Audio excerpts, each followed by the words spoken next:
পয়সাওয়ালা এইসব কারণে আইনের নিজের আওতায় আনছে। আইনের আজকে কেসটা মেয়ের দিকে গেছে গা, ছেলেটা 20 বছরের সাজা পাইছে।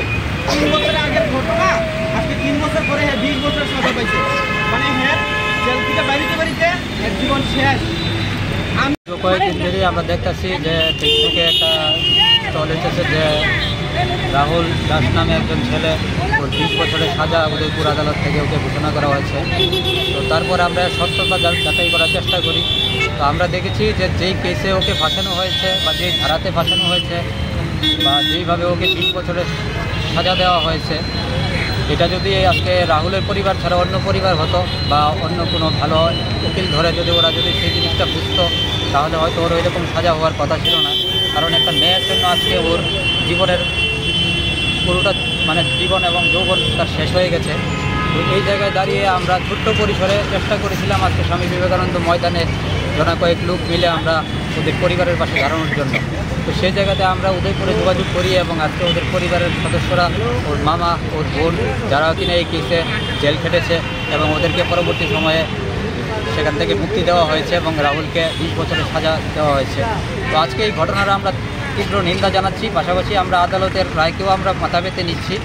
তো আমরা আশা রাখবো যে আগামী দিনে ত্রিপুরা রাজ্যের প্রত্যেকটি কোনায় কোনায় প্রত্যেকটি ঘরের মানুষ বেরিয়ে এসে এইরকম কত শত রাহুল আমাদের বিভিন্ন এলাকায় বিভিন্ন অলিতে গলিতে ক্রমশ নির্যাতিত হয় আত্মহত্যার পথ বেছে নিচ্ছে বা কোথাও তাদের সাদা হচ্ছে, কিন্তু তাদের পাশে দাঁড়ানোর মতো লোক আজকে আমরা দেখতে পাচ্ছি না। তো আমরা আজকে এই ফোরাম থেকে একটাই নাম দিয়েছি, মানুষ মানুষের জন্য।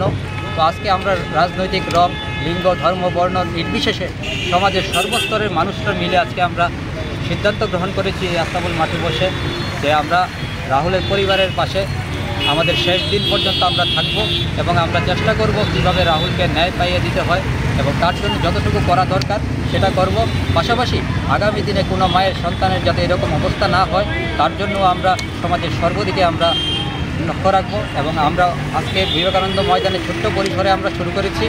আমরা আগরতলা থেকে সাবরুম, ধর্মনগর থেকে বাবুটিয়া পর্যন্ত প্রত্যেকটা জায়গায় প্রয়োজনে আমরা ভিজিট করব এবং সেখানে গিয়ে আমরা প্রত্যেক যুব সমাজকে এবং প্রত্যেক আপামর জনসাধারণকে আমরা জাগ্রত করার চেষ্টা করব, যাতে ত্রিপুরা রাজ্যের মধ্যে এই ধরনের অস্থির পরিবেশ সৃষ্টি না হয় এবং কোনো মায়ের কুল যেন এইভাবে খালি না হয় এবং কোনো বোনকে যাতে রাস্তার মধ্যে অস্ত্রসজল চোখে আমরা দেখতে না পাই এবং দ্বিতীয় কোনো রাহুল যাতে ত্রিপুরা রাজ্যে আর এইরকম সৃষ্টি হতে না পারে। যে রাহুলের দোষটা কী ছিল? রাহুলের দোষ ছিল ও একটা 18 বছরের কম বয়স্ক একজন মেয়েকে ও ভালোবাসতো।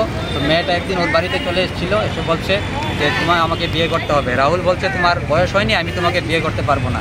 তো ও বলছে তুমি যদি বিয়ে না করো আমি তোমার বাড়িতে সুইসাইড করব। তারপর ওদের মধ্যে কি কথা হয়েছে, মেয়েটা রাহুলকে নিয়ে পালিয়ে যায় এবং পরবর্তী সময় জানা যায় ধর্মনগরে ছিল 40 দিনের মতো। তো 40 দিন পর মেয়েটা যখন আসে তখন দেখা যায় যে মেয়েটার বাড়ি থেকে, মেয়েটা কেস দেয়নি, মেয়েটার মা বাবা ওরা কেস দিয়েছে যে ওকে নাকি অপহরণ করে নিয়ে ধর্ষণ করা হয়েছে।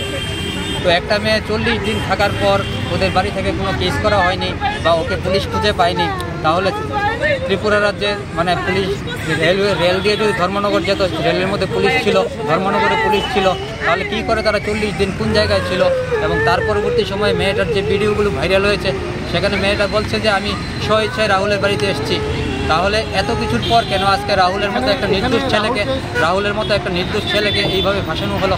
তার প্রতিবাদেই আজকে আগরতলা শহরের শুভবুদ্ধি সম্পন্ন অংশের কিছু মানুষ আমরা এখানে জড়ো হয়েছি এবং আমরা মানুষকে সচেতনতা দিতে এসেছি যে সবাই ঘর থেকে বেরিয়ে আসুন, রাহুলের পাশে দাঁড়ান, পরিবারটাকে ন্যায় পাইয়ে দিন এবং রাহুলের মাকে রক্ষা করুন, ওর বোনকে রক্ষা করুন। দেখুন আজকে অস্ত্রসজল চোখে স্বামী বিবেকানন্দের মর্মর মূর্তিকে সাক্ষী রেখে ওখানে চোখের জল ফেলছেন। এটা ত্রিপুরা রাজ্যের আমাদের প্রত্যেকটি নাগরিকের জন্য অত্যন্ত লজ্জাজনক এবং একটা বাজে জিনিস আমরা লক্ষ্য করছি এখানে দাঁড়িয়ে। তার জন্য আমরা আজকে এখানে সবাই মিলিত হয়েছি। দ্বিতীয় কোনো রাহুল আর ত্রিপুরা রাজ্যে তৈরি হবে না। এটা আমরা আজকে এখান থেকে আমরা সবাই সংকল্প করে বাড়িতে যাব যে আমরা ত্রিপুরা রাজ্যের প্রত্যেকটি ঘটনায় এখন থেকে আমাদের সংগঠনকে আরও বেশি মজবুত করে আমরা মানুষের পাশে দাঁড়াবো এবং আমরা নিম্ন আদালতের কাছে আবারও করজোরে প্রার্থনা করব যে রাহুলের যে সাজা দেওয়া হয়েছে সেই সাজাটাকে পুনর্বিবেচনা করে এটাকে আবার মূল্যায়ন করার জন্য, যাতে রাহুলের পরিবার। আপনারা কারা? আমরা আগরতলার বিভিন্ন সামাজিক সংগঠনে কাজ করি এবং উদয়পুর থেকে আমাদের বার্তাকে অনেকেই এসছে আজকে এখানে রাহুলের গ্রামের মানুষ সোশ্যাল মিডিয়ার মাধ্যমে। লাস্ট 3 বার এর আগে 2 বার আসছে আমার পরে তাই বারবার আমরা সবাই মিলে তাদের 2 বার করে বাড়ি পাঠাই দেওয়া হয়েছে তাই আর 3 বার আমাদের দেওয়া যাইতো না তো বারবার কইতেছে আমি যদি আমার না নেস আমি পুরো বাড়িতে আমি সুইসাইড করে মেরে যাবো এরপরে বারবার কোনো পরে তাইরে আমার বাইরে আমি নিতাম পারতাম না এবার বাইরে দূর জবস্তি করে তাই লয়ে গেছে ওর পরে ধর্মনগর আসতো ধর্মনগর করে দিকে একবারে আমরা তো আর আমি আসলাম আমার স্বামী আমি তো বাপের বাড়িতে আসলাম বাপের বাড়িতে আসানোর পরে আমরা নামে কেস করে গেছি মায়ের বাড়ির তারা তখন আমার মামা তো ভাই তারারও মূলত আমরা মূলত কতবার করে থানার দিতে নিতে আসে আনতে আসে এবার নেওয়ার পরে আমরা বিনা ঘুষে আমরা 14 দিন মামা 1 মাস মামা তো ভাই 7 দিন মানে জেলে ঢুকাইছে জেলে ঢুকানোর পরে এরপরে আমরা বাইরেছি বাইরানোর পরে এবার বাইরে তারা থেকে ধরে আনছে ধরে আনানোর পরে এরপরে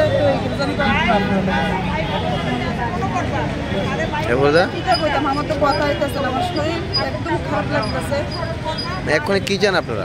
আমরা মাননীয় মুখ্যমন্ত্রীর কাছে একটাই চাইতেছি যে আমার ভাইয়ের সাথে মুক্তি পায় মানে আমার মা অসুস্থ মা একদম খাওয়ান দাম চাইতেছে বাইরে ছাড়া আমার কেউ নাই আর একটু চাই আর মাননীয় মুখ্যমন্ত্রীর কাছে কিছু চাইলে আমার ভাইয়ের সাথে মুক্তি দিয়ে দেয়